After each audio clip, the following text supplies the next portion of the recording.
Uh, Out everyone, Fox Runner here. Um, just gonna be doing a quick little update for the channel and talking about things I want to do in the future, things that are coming in the pipeline, and stuff I am probably gonna be doing. Um, College is coming to the summer semester real quick, and as usual, um, don't really have much lined up. All I know is that I want to take advantage of my time, but now I know that in order to take advantage of my time, I need to, um, actually make a plan, actually coordinate with people, and actually get things moving. Um, but when it comes to the channel and the things that I want to do, let me see here.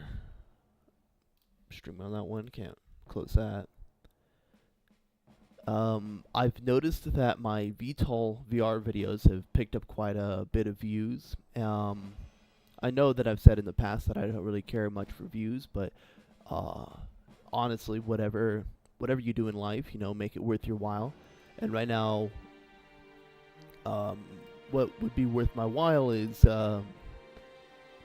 trying to grow my channel and my brand. There might be a rebranding here in the future, but I use specialty hardware for the VHS videos. Editing is pretty minimal, but it's difficult because you gotta, record it through a VCR onto the computer, and none of those videos are doing pretty well. I don't know what it is with me and like choosing the hardest hardware and pipeline in order to make videos. I mean, it's experimentation, just see where it goes, but just looking from the top down here. Broke my foot 6 weeks ago. I used a Chinese 360 camera that it took a hell of a lot of materials. I had to get specialty cards to make it work. And then it didn't want to use its own app to export correctly, and so I had to figure out how to do lens adjustments and issues around that. I finally got that video out. Looks alright.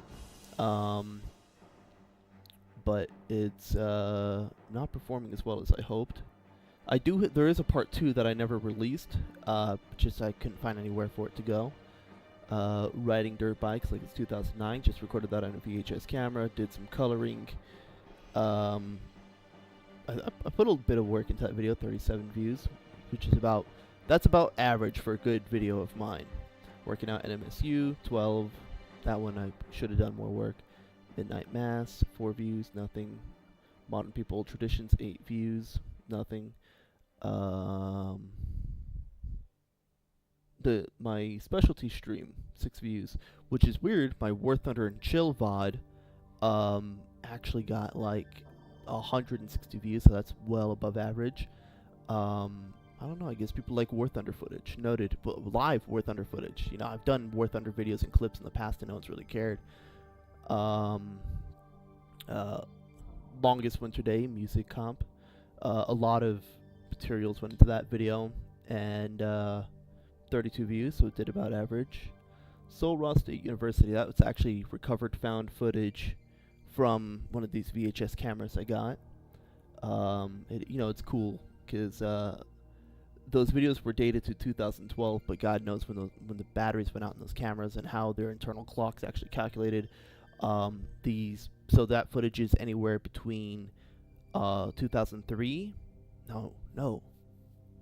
That footage is anywhere between 1999, which is funny enough, this camera's set to that date.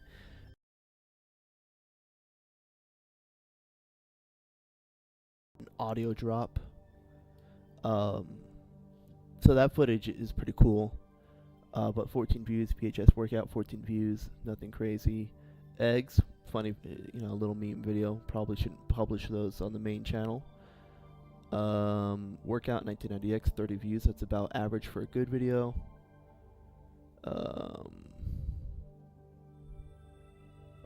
Cool looking camera experiment. The firework display, which is just like I had the footage, might as well publish it. Actually did pretty well. Summer comp. That one is also a collection of clips and music. The 51st Tarantula Race, the public version. There's actually a non-public version of that too. Did pretty well. 236 views, so that's about, 3 times average. The Tentato, another like mosh, skit video. Valentine's Day, I hate that video. I should not have made that video. 87 views, so that's about, twice average. Oh wait, yeah, so it'd be 30 times average on the 50 for Tarantula Race. So, oh, right, got to get to the other ones. Mancore, another comp, 31 about average. How to Eat Like a Man, probably 66 because people got misled or clickbaited. Super Tactical Sam, a skit video, 80 views, a ton of awesome old clips. That was like one of my first well done comps, 40 views, so 10 better than average. Clock 17 review, Brendan Herrera, legit, another skit video, did 10 times better than normal. Tabor, no views. VTOL VR X Helldivers, I don't know what the hell I was doing there. Again, experimentation, 66 views though. Tractor Operator, 33 about average. A ripped Rambo clip. I'm surprised that one hasn't been copied. I'm going to take that off the channel. That's not my content. I shouldn't have published it. Uncle Bob, skit video. Nothing. 15 views. My moto outro. Helldiver memes. One of my Helldiver video, not even a short, has 2.4 thousand views. And that was just also like a whatever video. But now here comes the interesting part. Another skit video, Redditor on the Perp, 21 views. The Dream, The Lie,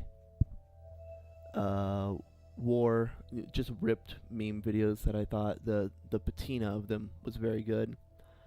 Top Gun Maverick VTOL VR flight with Alice in Chains music, 31,000 views. Now, I should probably look at the demographics of that video. Why am I talking to the camera and not showing this to anyone? I'm such an asshole. I'm sorry.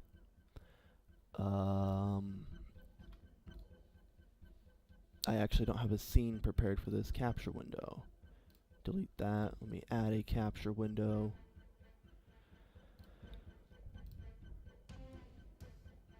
What do you mean automatic?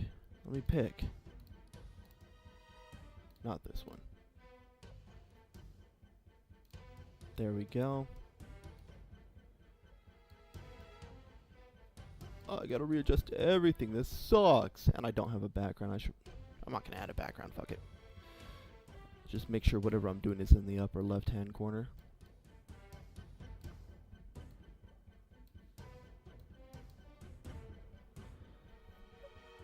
All right. So this video right here that I'm partially covering up. Let me shrink myself down. 31,000 views. Let's check out the demographics. The enemy's new 5th generation fighter. Analytics. Because that is by far my best performing video. And it had some clips in there, but yeah, it's 430 times more usual viewers and gave me 50 subscribers, which means people actually appreciated it. I thought there'd be a net negative here. Retention, horrendous. I lose people 30 seconds in to a 8-minute video. So that's not very good.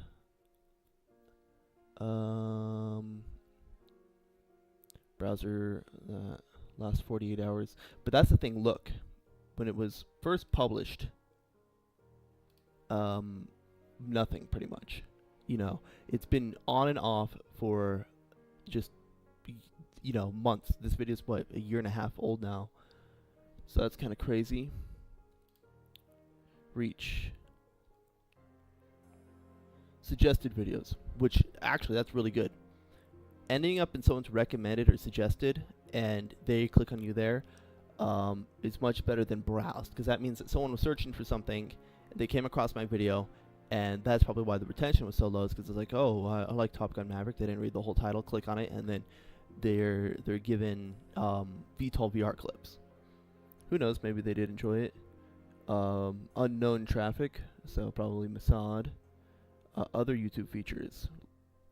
I guess that's like links. Playlist.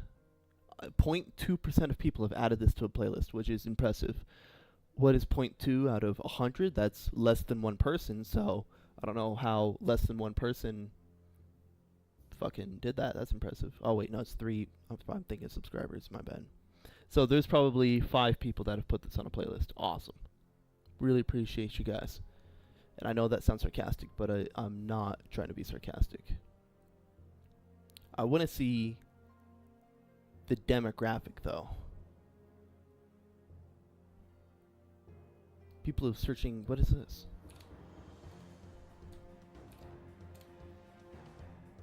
Oh, it's just Japanese. Wait, is it Japanese?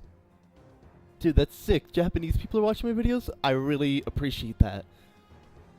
And that's the top, too. 15% have searched that. And my videos come up. That's sick. Top Gun Maverick. Oh, these are all the scenes. I want to see the people, because you got to target people.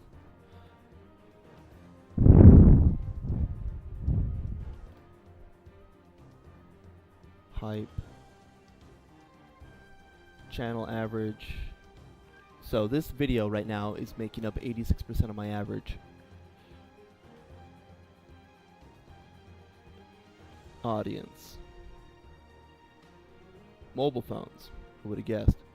TV. That's weird that TV is above computers. Guess it makes sense. Maybe it's an autoplay. Tablets.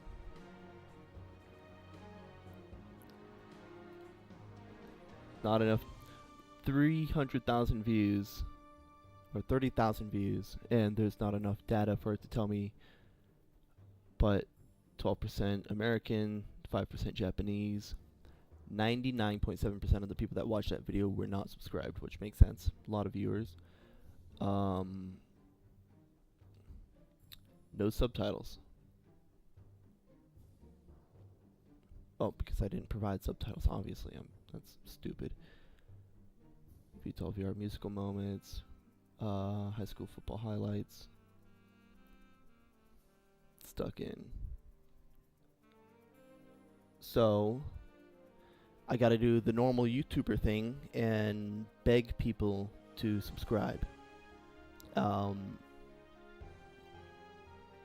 I don't think my content is there yet to be doing that. I gotta work on retention. Once I get like 2-minute retention, which I know is gonna be hard in this economy, that's when I'll start asking people to subscribe, because if I'm not even worth 30 seconds of your time, I wouldn't want you to subscribe to me, and then I publish something and it ends up in your recommended.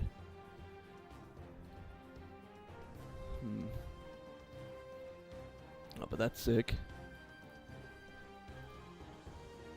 But like I was saying earlier, it looks like in order to grow my channel, The enemy's new 5th generation fighter. I should focus on video game content, less of the comps. I love doing footage comps.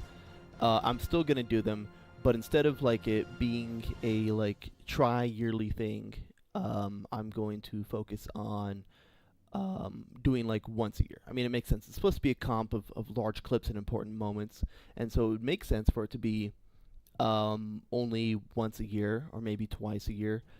But I gotta publish other things before that. My VTOL VR videos are blowing up, which is weird. I get into VTOL VR and it feels like the community's dead or gone.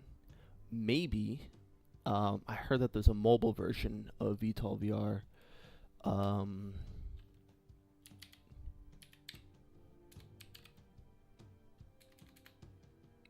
Oh man. What would it be called? Like quest game?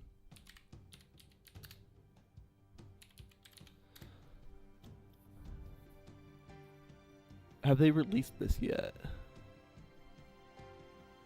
Highly acclaimed and sold Steam. It's not native.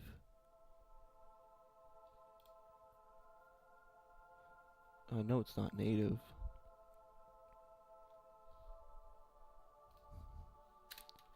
When May 2026, there will be a version of it on the Quest, which is really impressive. Which is really impressive because you're gonna be running it on mobile hardware, but already just like from this screen grab, dude, it's gonna be rough, very rough looking. But it looks like they are sacrificing everything visually in order to make. I hope it's gonna play excellently, which is funny to say because I mean I enjoy VTOL VR, but after getting used to it, the flight model feels like you're on rails, and that it's too, it flies too easy, which is funny because I get my little brother into it, and he can't control anything. He can't control he over inputs way too much. He has no fine motor control of the aircraft. So I can only imagine that the mobile version is going to have an even more simplistic flight model, and I mean, as long as it outcompetes and runs better than the what should I call it, VR chat versions, then they're golden. All right, and then looking at some of my older stuff, Too Hard. Probably just got a lot of clicks from it being boxing content. SU meme that I reposted. Oh, my VTOL VR Cloud Dynamic from the older version, which comparing it to the new version, dude, the old version slaps, but I understand why it's not in the game. It's too taxing, and when I was playing it, it was like at 15 frames a second. But that video is doing a couple numbers. My playthrough of Portal Redux was 7 views, well below average. Now this is the part that confused me. VTOL VR, gameplay, misspelled VTOL, awesome. 160, so that's better, but back then that was actually bad. 14 for another one. Black Hole, 40 views. Ankle weight tutorial. This was my first well-performing video. Is bootleg RTX showcase of Minecraft. I forget it. Yeah, we had this running on a Bedrock realm, which I guess back then was pretty crazy to have RTX and Bedrock, but now everything's on Bedrock. And then a bunch. I was posting VTOL VR videos by the masses, and none of them are doing any views. I think I should continue to experiment. I should this month make 2 VTOL VR videos, and then I'm going to make a third one as an experiment that will have commentary. Oh, nice. I have 2 viewers. Hi, howdy. Feel free to say anything in chat. I don't have it pulled up, so I'll get to you guys when I can. Just updating what I'm going to be doing for the channel, what I have planned for the future. I am currently working on a clothing project, or working towards it at least. Still very, very, very early age stuff. Like, I want it to be like Y2K inspired, Y2K gothic. That the whole aesthetic of that era. And it's gonna be like American Eagle meets Obey meets something else like that. Of course, it's gonna just have to be very basic designs. I was thinking about getting with a printing company to print shirts, but I am not a snob, but like what I produce, I want it to be good. If I'm not gonna wear it, I don't want anyone else to wear it. Everything I wear is 100% cotton, subpoena cotton, or better, and the graphics. This one, I don't know what these graphics are called, but they're breathable and they feel thin, but they're durable. Whereas like I have this other shirt that's absolute bullshit, where the graphics are non-breathable and they're thick. It feels like you're wearing fucking plastic, and I hate it because then you sweat on it and it sucks. I would never. But even printing company is out of my capability right now. I have $32 in my bank account, and I'm going to be fighting for rent this week, and so I'm thinking I'm going to have to go even cheaper and do them all myself. I'm thinking about doing like black shirts and then the bleach spray that like dyes them red. But I need to do more research. Maybe you need a certain type of shirt with a certain type of dye with a certain type of fabric. They look like they're cotton, which is good. But I want to make like a master template, so just spray it and it's there, so I don't have to do a lot of freehand stuff, and I can actually like pump out quantity. Probably and I want them to look good too. It's not going to be just words. It's going to have design and aesthetic and style, and it's going to mean something. That's as much as I can talk about it right now. Working on a location to shoot promotional material, and I also was looking for a mannequin, but I don't have money for that, so I was looking, like maybe someone's trying to get rid of one at the mall. Nope. I'm gonna have to build one out of 2x4s and screws, and it's gonna look really, really rough, but that's kind of also part of the aesthetic.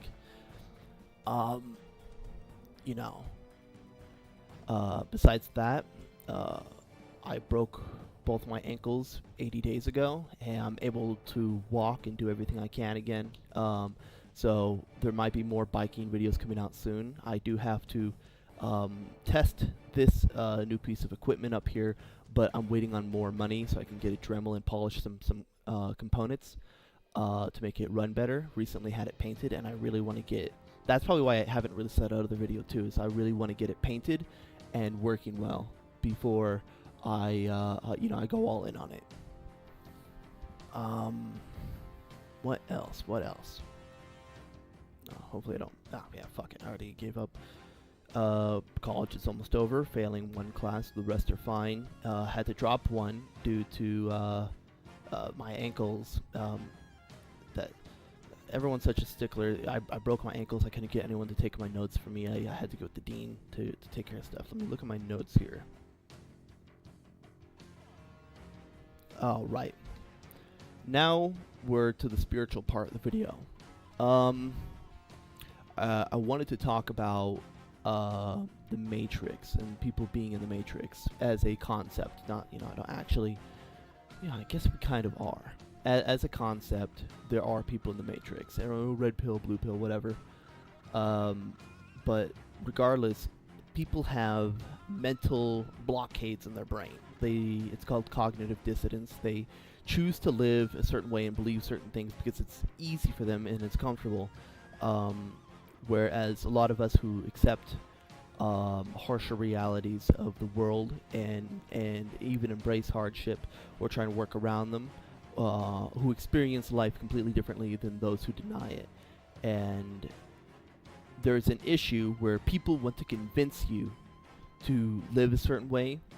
Me especially, it's like this desire. You see someone doing something wrong or weird or messed up, and you want to help them. And I've been thinking about it a lot, and don't even try. And the best way to think about it is the Matrix. It's funny that, you got to get out of the Matrix, you got to get out of it. Why? In the movie, you get to live in, again, 1990s America, because that's what the robots decided was the most prosperous time of America, in a interconnected system where you get to socialize and live a fulfilling life, not knowing that you're actually hooked up to a giant machine, pretty much functioning as a battery. But even then, you get to enjoy life and do all the things and enjoy Americana in that world, and they get to enjoy it. Now, there's those outside of it that want to bring people out of it. No, you're living a lie. You got to wake up and smell the ashes type shit. Bring people to reality type deal. And don't. Straight up don't. I have been trying to convince members of my family about certain things for the longest time. And they throw it right in your face, and they hate you for it. They hate you for trying to give them information that could legitimately help their lives. if they were to use it correctly. Um, and so I'm of the opinion right now of don't bother. They want to live in the matrix and be comfortable, let them. And by trying to bring them out, and if you do bring them out, they don't want to be out. They don't want to. They don't want to be in this shitty world where they realize things are so shitty and everything around them is shitty. Let them go around and, girl dinner and smoke cigarettes and do dumb stuff and just waste their most valuable resource, waste their time, waste their money. Let them, because they will fight you tooth and nail to make sure that they are able to live as unfruitfully as possible, to do as little as possible. Let them. And focus on those who are awake around you.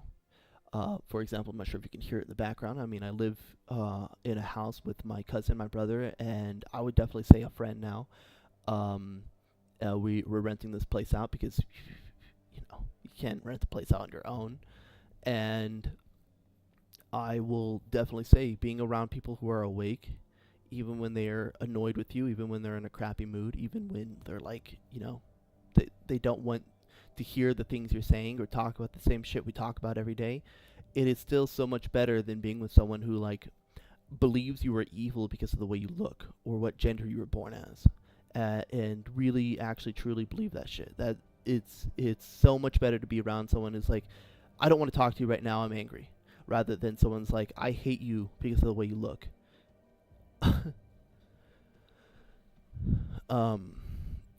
And that's another thing too about cognitive dissonance, is that the people who are, of this wholesome, pastel coded thing, who apparently are so empathetic and so nice to everyone, are the harshest, meanest, and most racist people on earth. Me and my buddies, all being guys, we joke around, and make jokes that you probably couldn't make in public. But at the end of the day, if there was a burning building and there was black people inside, we would run in to go help them and save them, and we would sacrifice our own lives to help a random person. Whereas the most the most empathetic person, oh, you can't say that, you can't do that, that's mean, you're wrong, you're this, you're that, you're this ism, you're that ism, you're whatever. They will laugh at your funeral because you didn't vote the way that they wanted you to vote. They don't, the people that say that they hate the police, they don't hate the police, they want to be the police, so that way they can enforce their rules. And so you got to realize that people in the Matrix are not only living comfortably, but they would become like the agents, the wardens of those worlds if they have the power. And so you don't want to wake those people up. One, because they'll hate you for it. Two, because they'll be uncomfortable, and it's not morally right for you to do that, to make someone uncomfortable, to even if there is well intentioned, it's not your job. And then three, if they do embrace reality and they do become powerful, but they don't change their mind or their ideology, they stay this performative, empathetic person, then they might use that power to destroy you or hurt the people you love, or damage things that are important. And so, as sad it is, the Jewish belief of like goyim is definitely true. You don't want to give these people power because they will destroy themselves, which is part of the reason why, in my opinion, America has given so much power to so many different groups of people and lobbying groups, knowing that they will destroy themselves. It's very difficult to find good leaders and good people, and so when you do find them, hold on to them, even if they seem like they don't want to be around you or whatever. Let's see what else I got in my notes. That's an old one. Talk about military powers of other countries. But yeah, that's pretty much... Oh, talk about H3.2. Oh, never mind. This is a serious stream. No, it's not. No, there's no such thing as a serious stream. You're talking about hot dogs, horseshoes, and hand grenades mobile? Or I forget, they're just calling it 2. Uh, it's going to be an excellent game. I can say it right now. Anton is probably one of the last developers. I'd put him up there with like Valve developers in like the 2010s. Seriously. They've been working on this project for 2 years. They finally came out of wraps to talk about it and promote it, and they're building up hype for it. The game is going to release in a stable and mostly finished state. Nowadays, get so many resources have to go into games. You can never say it's going to be complete. Yeah. But it's going to have a dynamic it's going to generate new levels for the take and hold mode. On top of the game modes, it's going to use seeds like Minecraft to generate constantly changing environments. So every time you play, you can play in a new environment of pre-made rearranged rooms that can give you a different tactical feel. They've completely rewritten their no H3 and H3.2 don't share any code with each other. So they're going to have to recode and remake all the guns and gun models to work in that game. But since they added hands, since that's necessary for Quest exclusives, they had to go and animate a bunch of things. He has an actual team like animating things, because that's one of his biggest things why he didn't put hands in the first game, is because he wanted everything to be accurate and he couldn't accurately make hands. The mod is gonna have much better than Beyond Slopbox. You gotta elaborate. I don't know what Slopbox is, but yeah, it's gonna have dynamic systems. All the lighting is going to be baked in, which is an older technique. But Anton, his first thing is that he is a level designer, and so he has designed the lighting in a way to interact with each other to feel and look dynamic, but still run on mobile hardware that will make it look way better. There's going to be challenge modes that will teach you how to use guns correctly, baked in modes. Because he's added things like that to H3, but in order to use them correctly, you had to literally run a YouTube video in the background. Like, he added a army military shooting range for qualification, but there was no instructions besides the stuff he had written up on a board. And so in order to do it, you literally would just play a instructional video of a army instructor instructing a soldier on how to do it, and didn't follow those instructions. He's going to be adding modes like that. He's going to be adding challenge modes. He's building up hype for the game. The models look really good for a mobile version. The lighting is going to be really good. There's nothing I can complain about inside that game, and it's going to give accessibility to everyone. And for all of the PC VR enthusiasts, it is the, well, why are you doing this? How come you're not doing it? Anton explained it in his video that pretty much that it's not a thing of malice. It's, you want to get paid for what you do best. And so he is, pretty much explained it like PC VR is bones now. The community is nothing but bones. There's barely any support or innovation going on there. Everyone's pretty much done with it. And the only people spurring on innovation and actually trying to do new things is Meta, for better or for worse. I know that they're moving towards more of an AR type deal, but they're the only people that have a large developing platform for VR that has the potential to grow. PC VR has stagnated. VR suppliers and equipment, although it still seems like there's innovation from Pimax and other companies, they're all aiming at either industrial, technical, or military centers, and it feels like the gaming side has been left behind, because it has. There's probably going to be only a couple more PC VR games that are going to be released that have been worked on back in the past, and they're like, well, fuck, might as well just publish it. But next 5 years, by the time 2030 comes around, Meta is going to be the only people doing VR, and hopefully mobile hardware is good enough by then that that PC will simply just be a thing to flex. I think The biggest PC VR base is still gaming, but the other half is simulation. It's people, and I think simulation is going to take over PC VR, where it's going to be people playing Microsoft Flight Simulator and iRacing and whatever else, and job training simulators. But besides that, that's all I pretty much wanted to talk about. I went over my channel, what I want to do in the future, the clothing I'm planning on producing, my brand, wanting to increase my viewership on this channel, simply because I feel like I am developing as a creator, and I do have things I want to share with people that I think would be worth their time.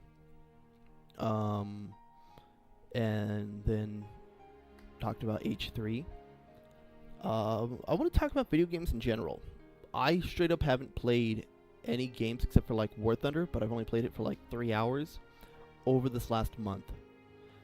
I don't know, maybe I'm getting older. I've never been able to compete. I've always been at the same skill level since I was 14, which is insane. In fact, I used to be better when I was 14, playing like TF2 against bots, and I actually got like pretty good. But besides that, I've been at the same level of gaming ability my entire life, which is not good.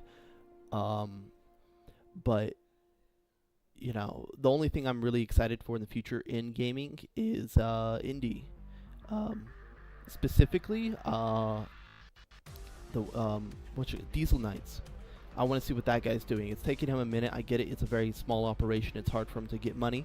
But I really like what that guy's doing in this other indie games, and I just hope that this wave of more masculine games comes in and rearranges because the indie community has always been kind of a fruitier sector of the gaming space, and I hope that it evolves beyond that. It seemed like it was going the opposite way between 2016 and 2023, but now it's swinging back in the other direction, and we're getting really cool stuff. And we just got to get more. I don't want to sound sexist, but I know it is.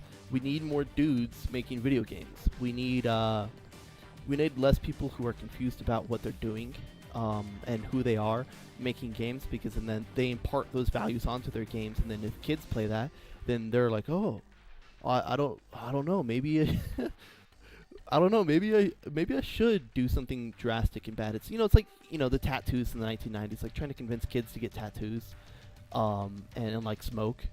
That was bad. We can all know that that's bad. They're too young to be making decisions like that and to understand their bodily autonomy. Oh, sup, dude? Howdy to my 2 new viewers. Just talked about my channel, my future, the clothing brand I'm going to be working on over the summer. Then we moved on to video games thanks to Muncher, Screen Muncher 84. I don't know why I said 86. But now I'm just talking about indie games and how I feel like when Diesel Knights and other games, they need to be developed, and we need more dudes just developing video games that whose sole reason for developing a game is because they want to make the best thing possible. Sup? How are y'all doing? Let me check my notes one more time. But yeah, college is over. Had my final today. Wasn't that bad. Gonna be fighting for residency where I live, so that way I can get more money out of this and make it more worth my time, because I am struggling. It is bad, but the struggle is what makes life worth it. Sisyphus type shit. Let's see. Well, I guess I can turn this stream into a gaming type deal if you guys are down to watch me play some War Thunder and chill, since that's all I seem to play. Oh, before I forget, yo, thank you for subscribing, bro. That's actually huge. I was just talking about how I want to grow. I hope to produce and make content in the future. Since you just subscribed, what do you like to watch? What do you watch? Because YouTube's not giving me any good analytics.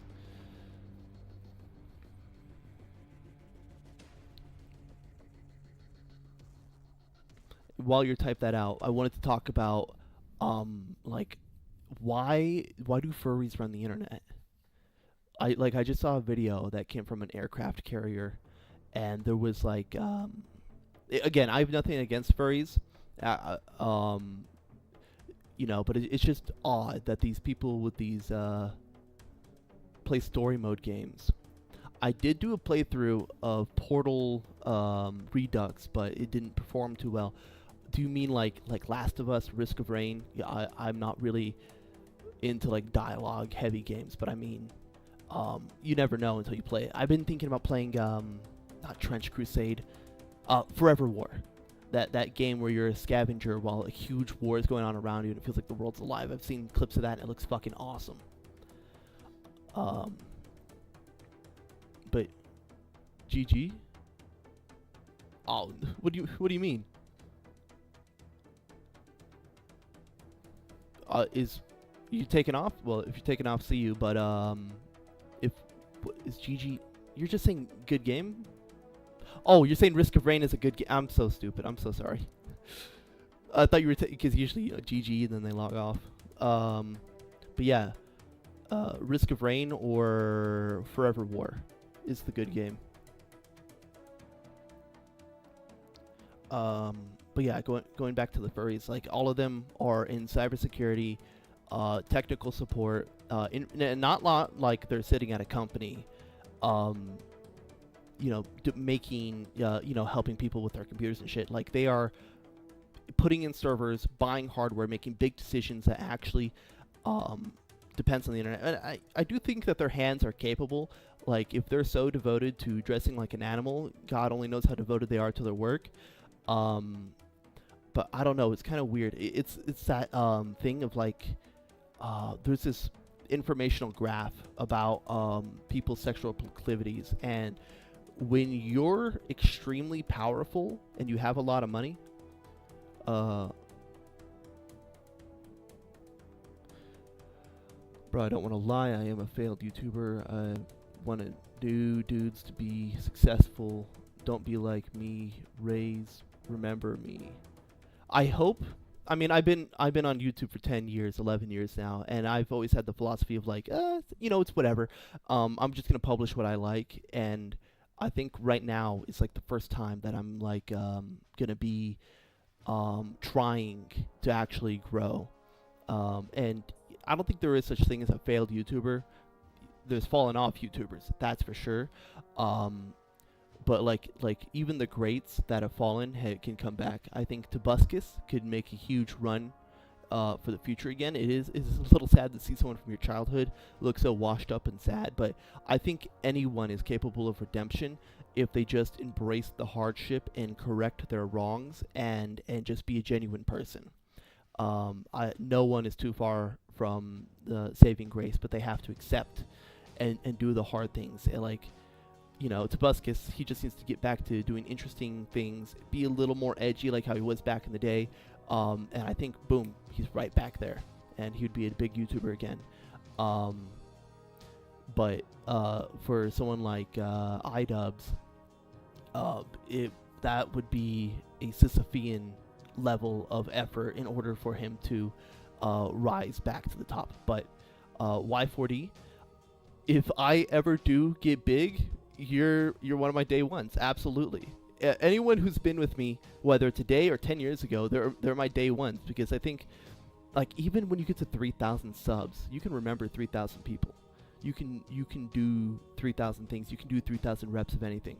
But like once you start getting to like 10,000, 30,000, 300,000, 500,000, that's when you start getting a little big for your britches, and that I see that inflation. No pun intended, with like what's his name? Not Styropyro. The British guy. What's his name? Oh my gosh, dude. I can't believe I can't remember that guy's name. Pyrocynical.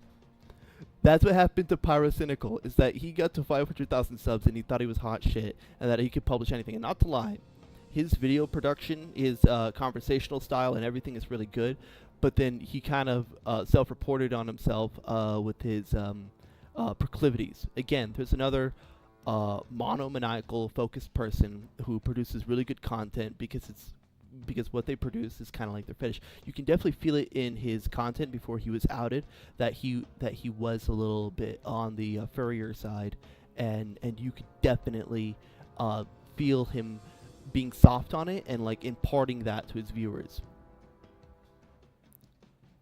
Twitch versus YouTube versus Kick.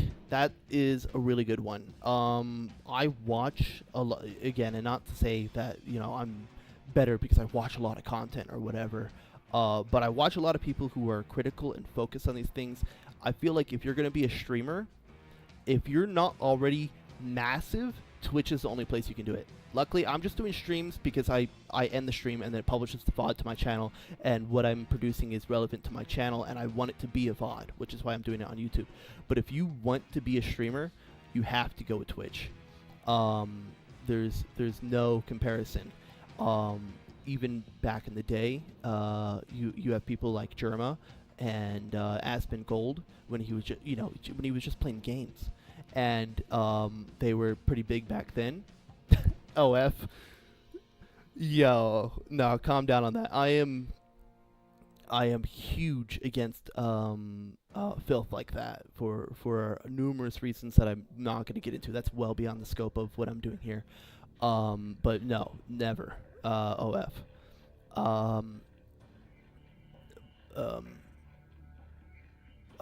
You completely threw me off, dude. Gosh, dang it. But people like Germa and people like that, and even Hassan Piker, like the fight between Hassan Piker and Aspen Gold, and then all the other people doing all their own things, like you look at YouTubers and you get this like feeling of like, oh, they're either focused on business or they're being cool, they're focusing on gameplay, they're focusing on this, they're focusing on that, and everyone seems pretty genuine and wholesome until they aren't, or they are. But on Twitch, anyone can make it, in my opinion. As long as you have a good schedule, you're charismatic, you put effort. If you put effort and you show up, you're gonna beat 90% of the people out there. And then that last 10% is you fine tuning your craft. I need some water. Yeah. So you see a lot of shitbags on Twitch, and a lot of shitbags make it on Twitch because that rivalry is what spurs Twitch. Hassan Piker versus Aspen Gold. Aspen Gold has never been as big as he is everywhere. I mean, not only streaming, but on YouTube too. His clips are doing massive views. And same thing with Hassan Piker, because it's a rivalry. And it's a rivalry of both ideology and lifestyle. Now, Kick. Kick is, if you don't want to play games or talk about things or be a wiggling JPEG with boobs, you got to go to Kick. They have more lenient rules and a better support structure, and I think you make better money too. But it's more for IRL streamers. If you're going out in public and doing things, and you're, like if you're clavicular, Kick is where you want to be. So for me, YouTube is for people who are more focused and actually have something they want to say and believe that they can add value, whereas Twitch is more for egocentric people who can capitalize on their proclivities, their audience, and causing drama. Whereas Kick is for like monsters who go out in public, who are like Asian Andy back in the day, if you remember him, and do crazy fucking IRL shit.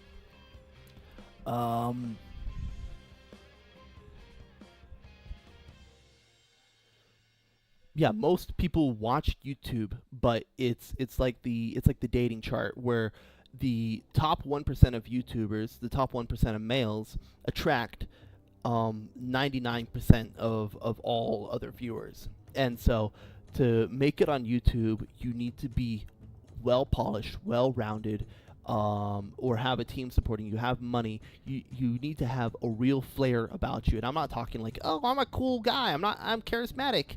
I'm talking about like you genuinely have an amazing skill or a real talent, where if you need to develop that, I would definitely go to Twitch and stream for a little bit, but careful not to get trapped in that in the Twitch trench of like, I'm gonna play Overwatch every day until not I'm making fun of Too Mad here. I'm gonna play Overwatch every day and do coding until I OD. You gotta be careful not to fall in that trench if you do Twitch. And if you're doing Kick, like, watch your back, dude. Like, it's rough. But like, if I go to my YouTube recommended, this is my PC's YouTube recommended. So you're gonna see some stuff that's not actually represented because I use my phone mostly for YouTube. But we got an Asmon Gold clip. And that's doing low numbers for Asmon Gold. Sam Hyde, I'm the biggest Sam Hyde guy there is. Like, I will rep Sam Hyde until I die. Like, he's such a history and like, you know, he's genuine and real, and it's funny too. It's hilarious. Jolly looks like a gun review. Oh, we got this. I replaced my engine oil with cheese. See, that's another thing on YouTube. Like, if you just have money and capital to do, you know, put nacho cheese in an engine, then you're going to do 407,000 views. The truck buying epidemic, you know, very research based. You look at something that's going on, you explain it. The debunkers, you know, hybrid animation plus talking about controversial topics will get you a lot of views. History of RPG 7's history videos and informative videos are your bread and butter on YouTube. If you have a skill or information that you can impart to the masses, you will do very, very well, because someone someday is going to need to learn to do that one thing, or they're having an issue with it, and they're going to look up a video, and if you're that video, you're going to get that view. And so they're like your oil wells of videos. Not for me though. I did one informational video, didn't do too well, but who knows, maybe in the future 25,000 people are going to need to learn how to wear sand ankle weights correctly.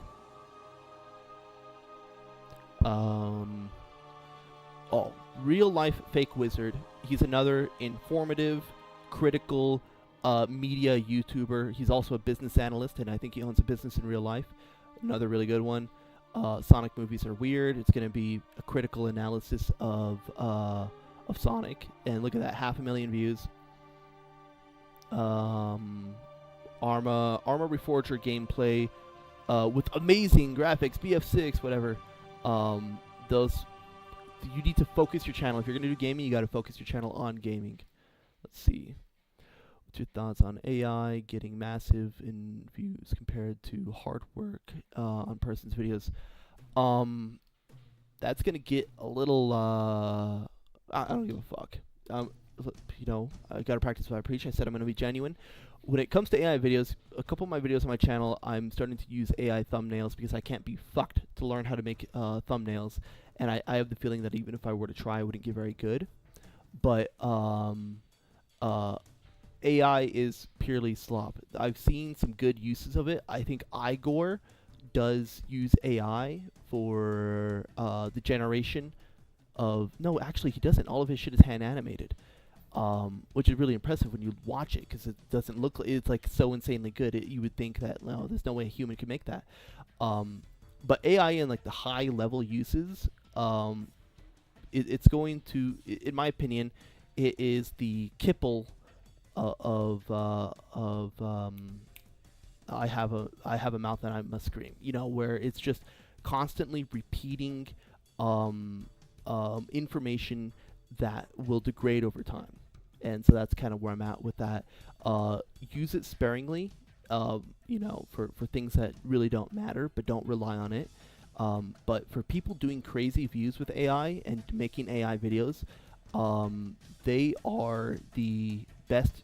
They are Israel's most powerful Shabbos goy, because they're drawing in kids, and these kids are going to get fucked up because the way AI videos are generated, you send in a prompt, but it generates that from noise and information that it's computed over and over again until it gets the responses you want. And so it's literally noise. If you look at AI generated images, they're all generated from noise.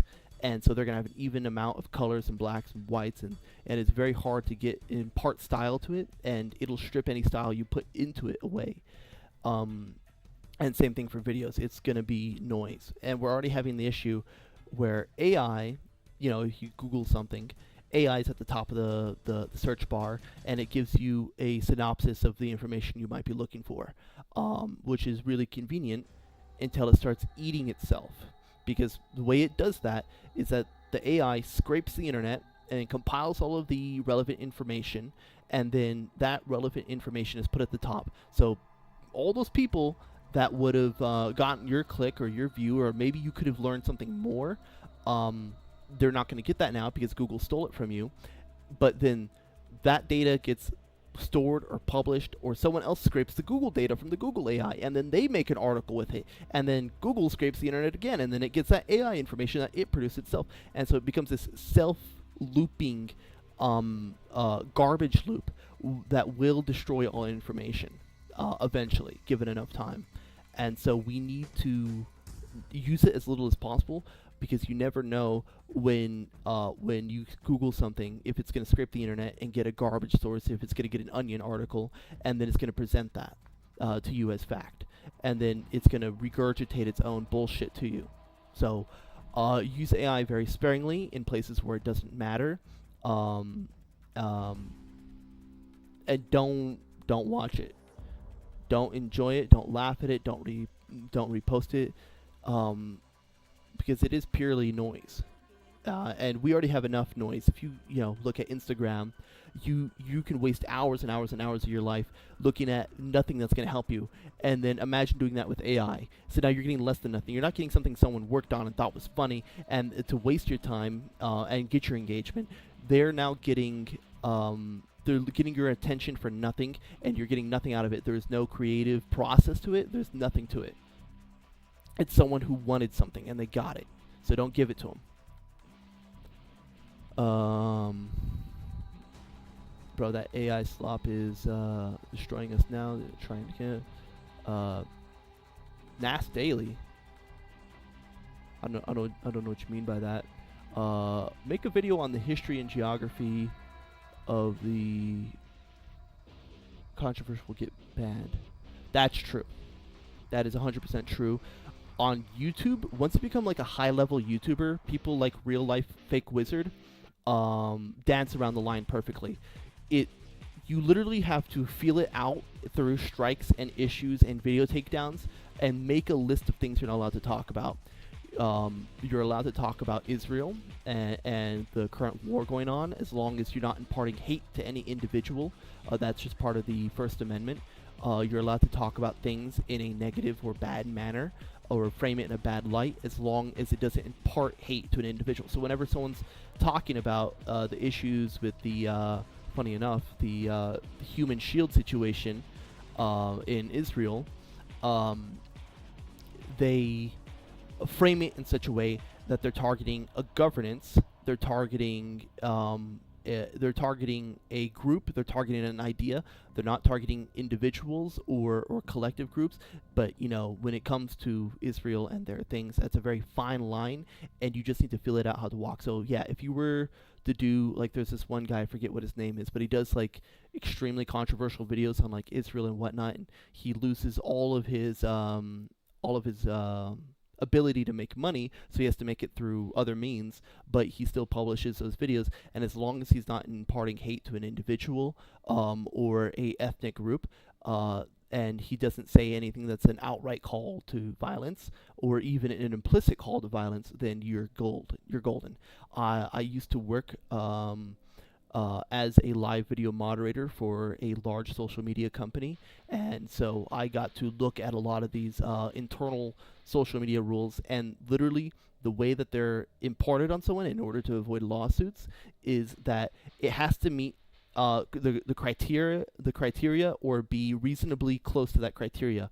And so like a lot of YouTube videos about like super safeties or other devices that enhance firearms, you'll notice now that all of them have cinematics at the beginning demonstrating the weapon, because you're not allowed to show full auto fire unless it's in a production music video or produced by a professional. And so at the beginning of videos now, whenever they're demonstrating the functionality of these guns that are enhanced, it's gonna be in a well-produced movie form, or music video.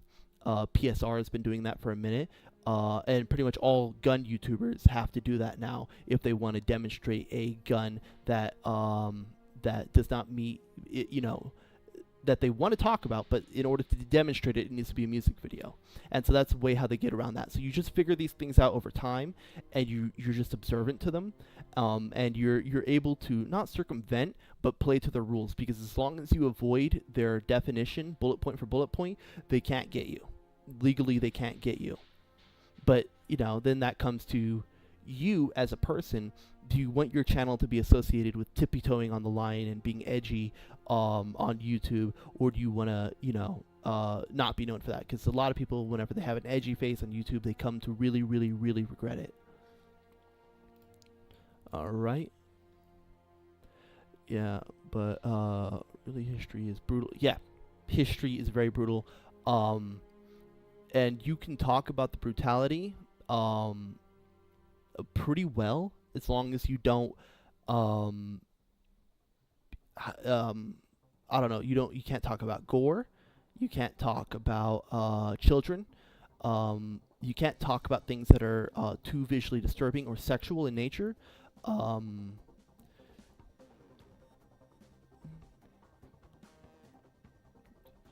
Yeah, no, if you turn your brain on, for Abby right here, if you turn your brain on while you're watching stuff and you're able to just absorb more than just what the YouTuber is trying to show you, like how they produce it and how they make it, you can learn a lot. And whenever there's a controversy or an issue with the YouTube platform, that is the best time to learn things, because the YouTubers are going to come out and literally stand in front of their camera and say, I can't do this anymore because I'm worried about YouTube taking those down because they meet this part of guidelines, so I need to do that in order to avoid it. But then they express their fear. That's another issue with YouTube and social media, is that things can retroactively be applied.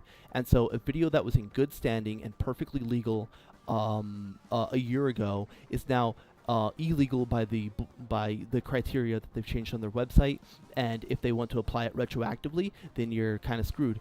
I know a couple YouTubers back in the past that have straight up lost their YouTube channels and had to go to court in order to argue for them back, due to them retroactively applying their criteria to older videos. But honestly, I think especially on YouTube, that shit should be grandfathered in, because there might be information or knowledge or even just understanding the era that it came from that we are losing, because they're violating new criteria that the YouTuber could have never even known was going to be an issue in the future. People think if you criticize Israel, you'll get banned. What do you think? No. Right now, we have candidates running on anti-Israel sentiment, and nationalistic feelings, and not saying that that's good or bad. I'm just letting you know. Right now, in fact, making fun of Israel or doing stuff like that is a very quick way to gain followers and viewership on the right. If you talk about it the correct way, you circumvent the correct criteria, and you do the right things. Like especially on Instagram, we got Jewish guys being anti-Semitic, and they're doing big numbers. And so you won't get banned, but you will never be able to do things in a commercial aspect, unless you're Shane Gillis. That guy's crazy. If you go around and you use your First Amendment to criticize a honestly not very good nation state, then don't be surprised in the future if it's like, we can't have you on cable. People dug up these clips. We're not going to include you in our news story or our article. In fact, we're going to write bad things about you and try and hurt you financially. So they don't go after you legally. They don't destroy you from your platform, but they use you as a data point. They put you in a big spreadsheet, and then they go, oh, you're right there. You're one of the bad ones. You're not allowed to work with this company or for this thing, or get a loan or whatnot. So they will try and hurt you financially, but it's more like on an individual level rather than like a system. And so it just depends on who you piss off, honestly.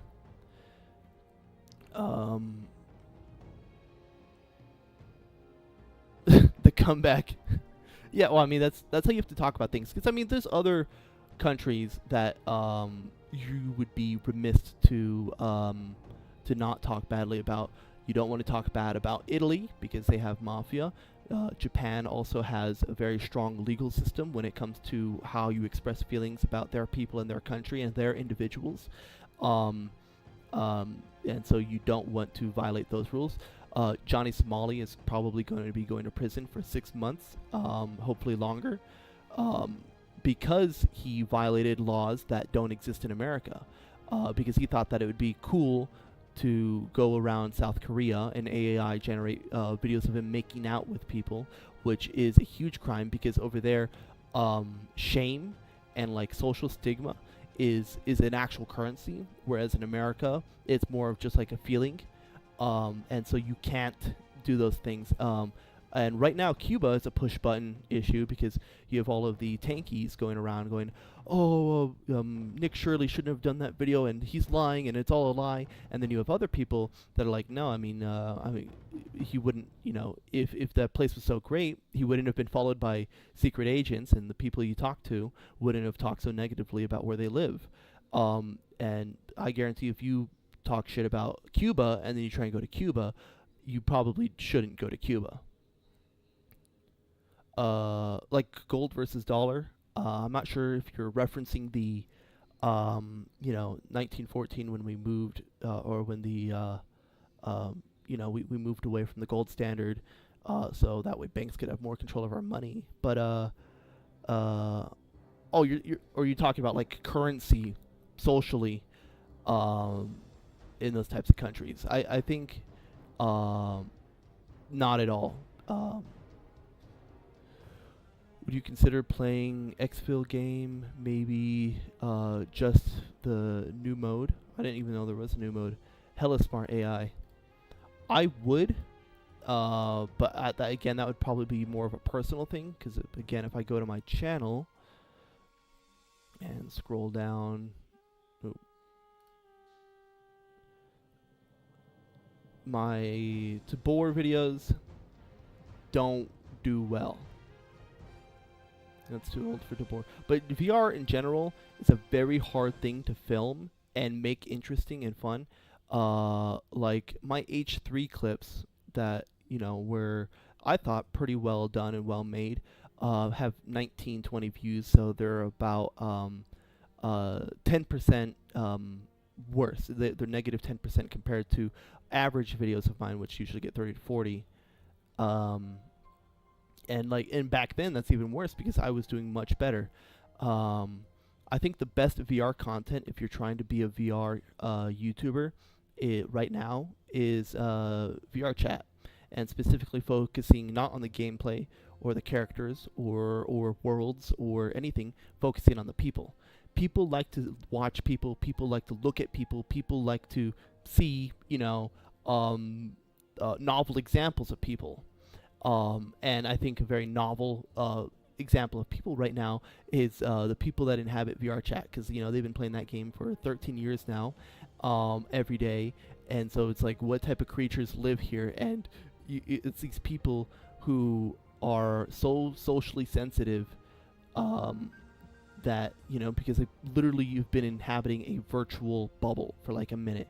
But yeah, VR clips, and certain clips of other games, if it's visually noisy, or simplistic, or it's just not the right thing. You look at videos that do well, and they target a certain audience. People that watch Warzone clips are going to be typically on the younger age demographic and not perform as well with older demographics, whereas other video games, like I think Fallout is a good example, like Fallout lore videos or whatnot, those perform much better with older and not younger generations.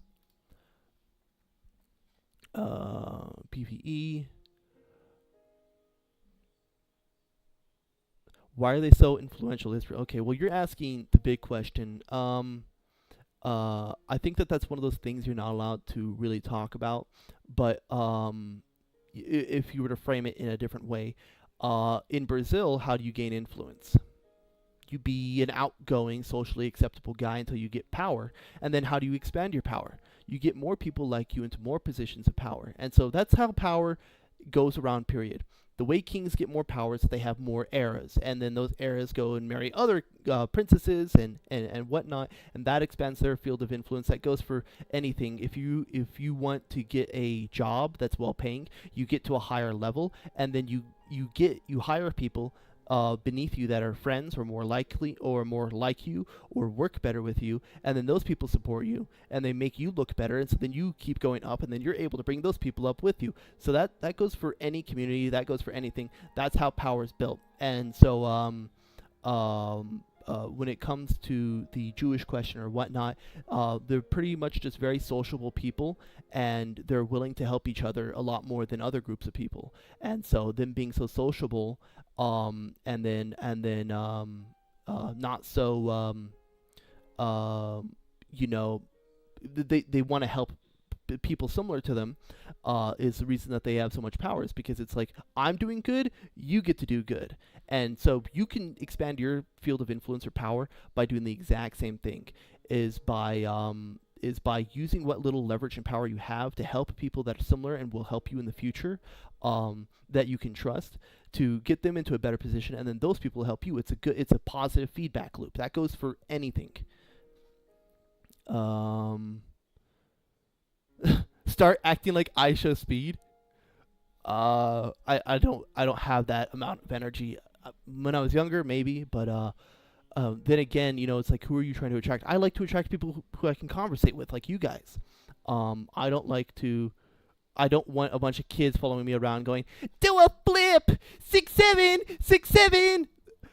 I would go crazy, but again, that fan base is a good one to attract, because their parents will buy merchandise. They will support you no matter what. Like, I'm pretty sure if I Show Speed had a massive controversy tomorrow, all of his multicultural young fan base wouldn't even understand why it's bad or what was going on.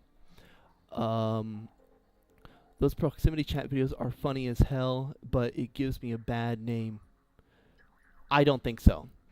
I think when you expose, unless it's like the Epstein files, but when you expose shitters in your community who would give it a bad name, like, imagine if someone joined VR and they weren't proximity chat and they ran into a furry cuck holding role play group. That would be a very bad experience, especially because they probably wouldn't have the mental defenses or be prepared to deal with that, which drives people away from VR. The only people left in VR chat are the ones that enjoy that. Everyone else, they couldn't handle the social stigma and the pressure to act like everyone else, and so they left. Think about like VR chat in 2016. It was mostly like kids trying to be funny, and then like older people like hanging out, and then the furries and the weirdos. And now it's only furries and weirdos, because they're, again, like, it goes back to like the furries running the internet. They were able to socially stigmatize those people and call them that ism, this ism, whatever ism, to make those people feel bad, and they left. And I guarantee most of the people that played VR chat, whether on a VR, even if they did buy the hardware, they made the investment of the hardware, they're not playing any VR games anymore, because the most frictionless, easiest game to get into, VR chat, they were socially stigmatized out of, and they're not going to be buying any more games. They're not going to be part of the community. So by exposing the shitters and showing the worst parts of the community, it could inspire reform and make those people behave better, and so it would make the community better. And then by exposing that too, you let outsiders know, hey, be aware of this. These people are kind of crazy. Like, imagine if you took a trip to, I don't know, what's a crazy, like, if you took a trip to Cuba and you didn't know anything about communism or the social issues over there right now, you'd be in for a world of hurt. But if you do know what's going on, you're able to circumvent it and understand it, and in Nick Shirley's case, escape it. But yeah, those proximity chat videos are so funny.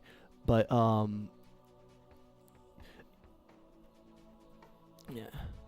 yeah, fans behave the same. Doesn't matter when it comes from a repair scientist or a controversy. Both fans behave the same. I completely and totally disagree. That is demonstrably false. when it comes to fans, you got to understand that there's levels of fanship.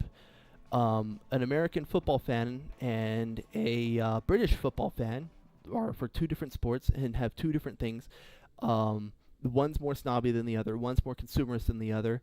And their fans are, even though it's a sport for a sport that's massively viewed and loved in their own country, they have massively different fans. And that same thing goes for content creators. Most people will definitely have like a social dissidence inside their brain or want to fight for their team when it comes to it. But I guarantee that a science YouTuber like StyroPyro's fan base is going to be a lot more chill and open to new ideas than like iShowSpeed's group of people who would, I mean, they've literally attacked and rioted not only random people but their own fans for not being enough of the in-group, for not acting crazy enough. And so fans of different things, like, dude, could you imagine a chess fan? Like think about that. A chess fan is not going to act like a Marvel movie fan. Chess fans are, oh yeah, I'm going to sip my tea and play chess, and oh, that gambit was insane. Whereas like a Marvel fan is going to be drinking slushies and eating popcorn and going, oh, he threw the shield. Oh. Please don't clip that and make me a Wojak. But yeah. And so, I mean, again, going back to fans, if you look at VR fans, and there's really only 3 types, I would say, right now. There's the kids who are still enjoying games. There's older people who still enjoy the novelty and want to have cool experiences, and then there's the freaks who go around and just try and be freaky. You're a chess fan? I could tell. Do you actually play chess?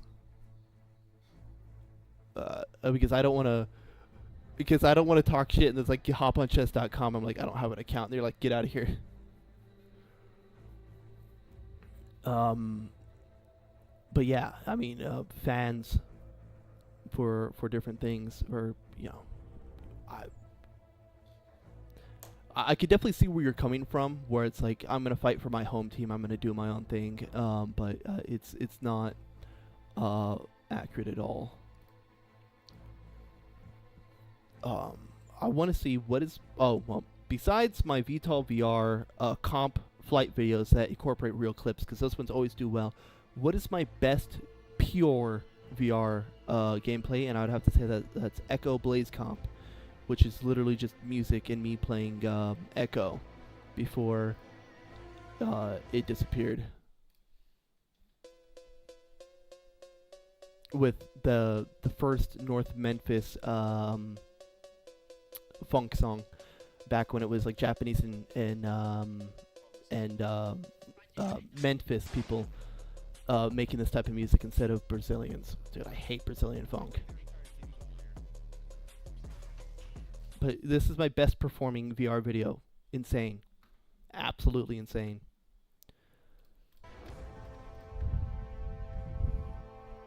Yo. Call of Duty Black Ops 3 is on sale for $20. I don't have $20 right now. My main bank account is 0. And let me show you. Funny enough, I know, look at me. I DoorDash every now and then. Right now I don't because of gas. I'm not sure if you can see that, but I have $13.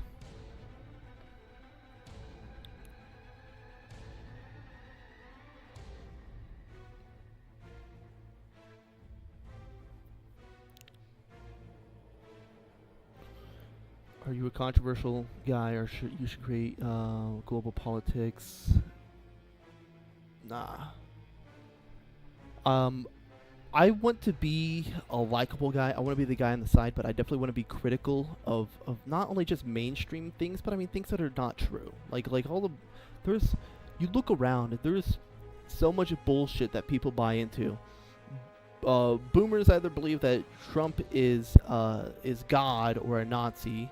Millennials think he's a pedophile and a Nazi, and then all of Generation Z thinks that he's a Zionist shill.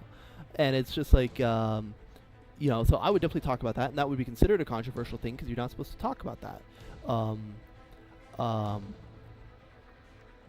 No, actually, worse than a shill, I think he's just a puppet. But then you look at like the hantavirus that's going on right now, and the ticks, the tick issue that's going on the northwestern side of our country. It's actually I think that human behavioral research is well outside of my scope.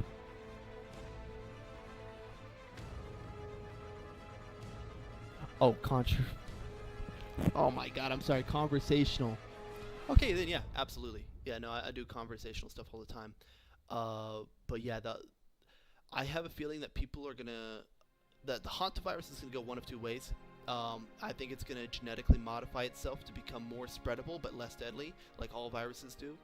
And we're gonna have a little epidemic again. But I don't think anyone's gonna give a fuck.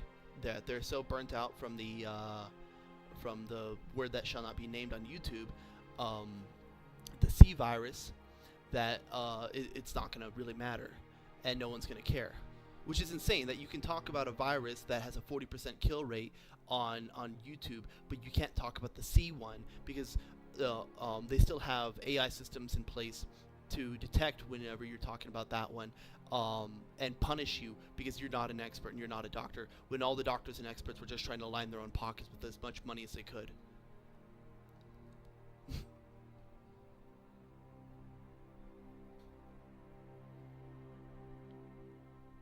There's no way.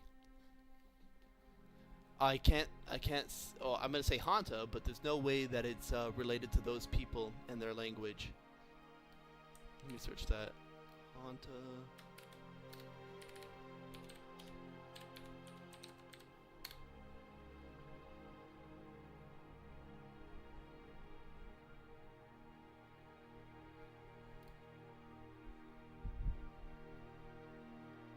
It means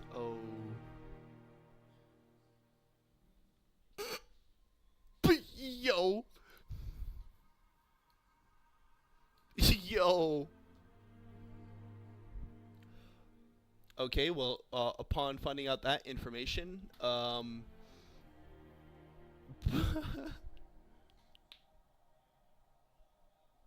good for you. Can you make good videos now? Let's make one. Let's make one right now.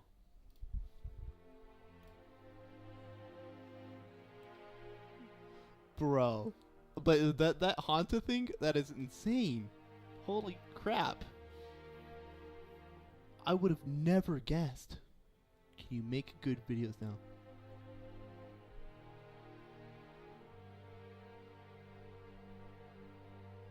I don't think the hantavirus was founded. I mean, they're saying that it's traveling plague-like through animal feces and lice. But it is weird that it is spreading on a cruise ship.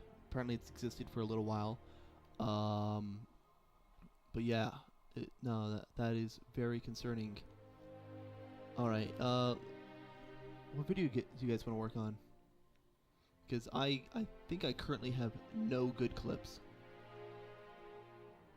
Oh yeah, I was working on bumpers for a fake radio. Someone retracted a message. Really? Okay, so this virus has been around for a minute then. It's weird that it's spreading now though, and that there is a timeline that at like every 6 years there is another pandemic, whether people care about it or not.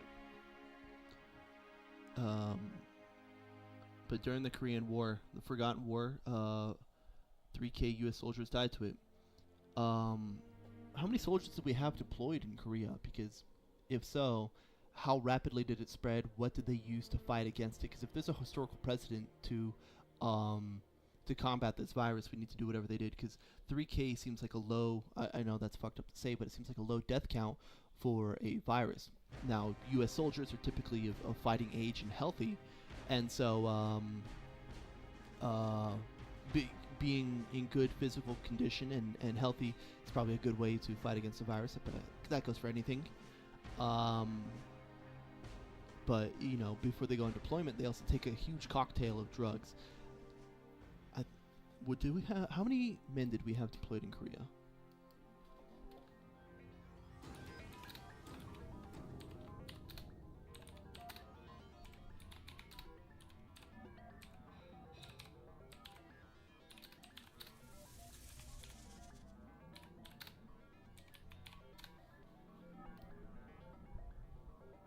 Yeah, so out of 1.7 million, so we had 1 million people, almost 2 million people in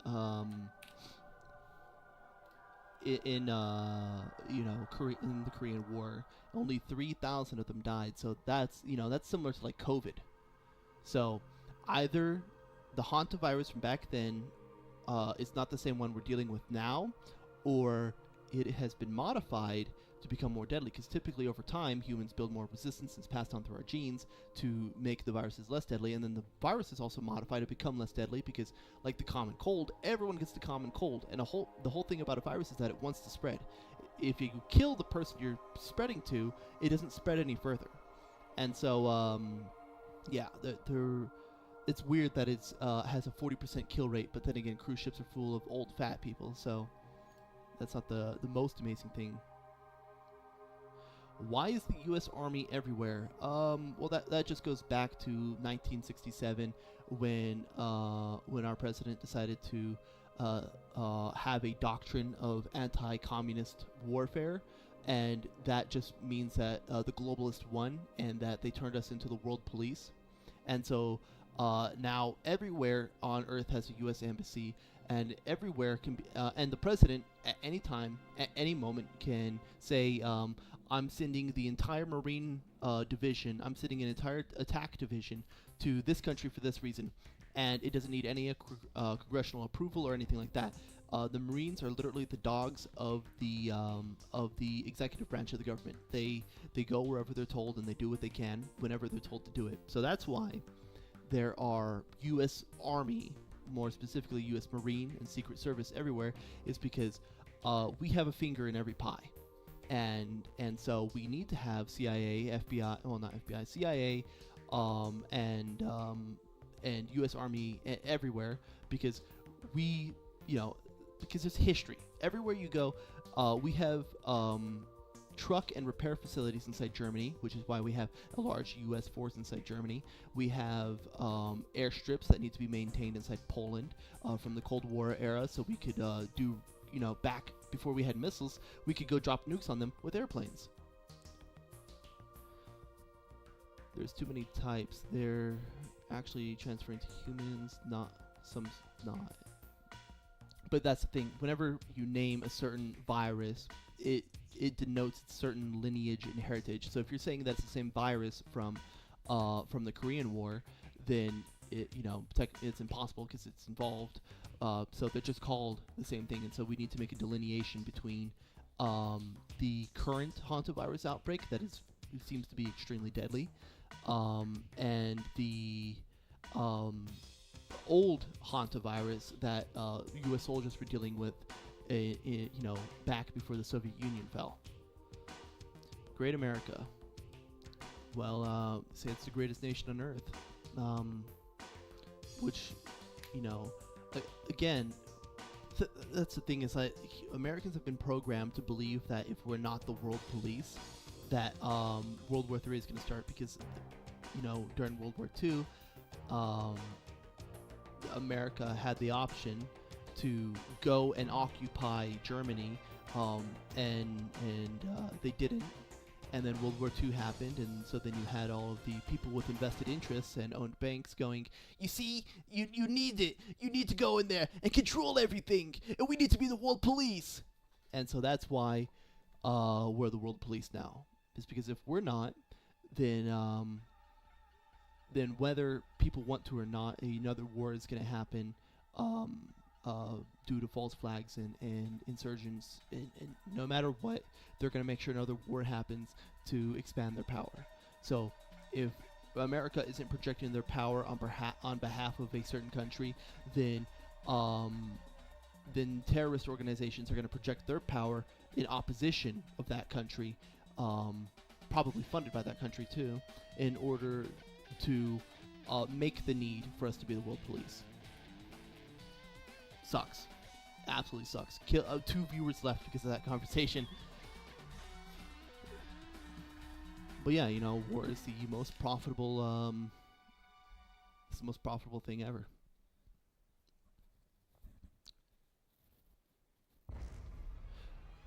America. I have to agree on the American technology part. Let me read the older message.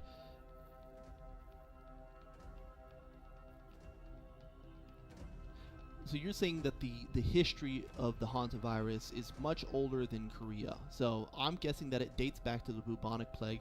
And so, but again, viruses change every month. And they're completely different viruses at the end of the year. And the only thing that they share is the similar DNA to the original virus. And so, again, saying that it existed in Korea or before Korea, if it goes back all the way to the 1600s, you know, it's like looking at humans. You compare a human skeleton and their diet from the 1600s to modern day, and we're the same people, but our skeletal structures, are the things we did, our athletic ability, our mental capacity, and our values will be completely different. Same thing with viruses. It's the same virus, but it functions entirely differently. America does have the greatest had the greatest technology. All the aircraft and airframe designs that people are still mostly using nowadays were made in the 1960s. And it's very hard to develop new things. And the most powerful weapons and technology were developed between the 1960s and 1980s, before we even had digital infrastructure. So they were still using resistors and transistors to make fucking air-to-air heat-seeking missiles that they had to cool with liquid nitrogen because they didn't have the digital sensors at the time to just combat the noise like we do nowadays. We made the U-2 spy plane, the Dragon Lady, and the SR-71, you know, before we had fucking digital circuits, which is insane to think about. That the fastest, highest flying, most powerful aircraft ever made was made before a smartphone was even a wet dream, before a handheld device was what are you talking about, science fiction? Handheld device, what do you mean? And so yeah, before we had cell phone and internet structures, when people still talk to each other on radios, we had the most powerful technology and airframe designs. And what does that come from? There is something about the American people of the past who, with slide rulers and fucking graph paper, were able to do things today that people with CAD and powerful computers struggle to do, and cheaply. They did it cheaply too. The F1 engines on the rocket that took us to the moon were all hand welded and made with such precision that they all function. Think about it, there's 4 rockets in the bottom of that thing, and they all had to be made so close that the rocket wouldn't tip itself over. Yes, I know that they had reaction control systems, but they all had to burn the same exact amount of fuel down to the poundage, because you burn a pound of fuel, you're going to get 11 pounds of thrust.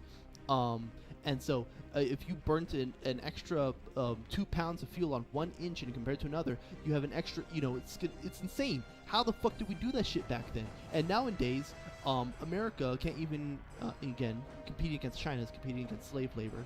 But something about the American people itself has changed. And our belief systems have changed to make it impossible to do things like that anymore.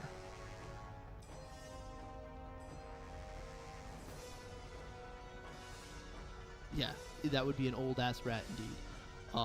But I think lineage, you know, the bubonic plague spread the exact same way the hantavirus did. So I think that the hantavirus is a remanufacturer of the bubonic plague. Instead of it being, you know, it has less symptoms and is more deadly.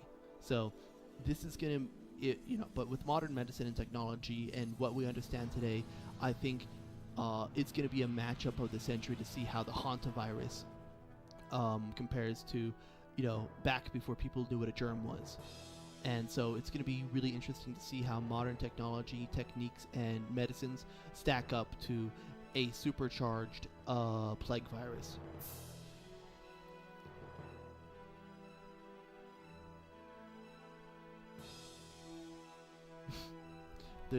I think you're confusing Project Hail Mary with fucking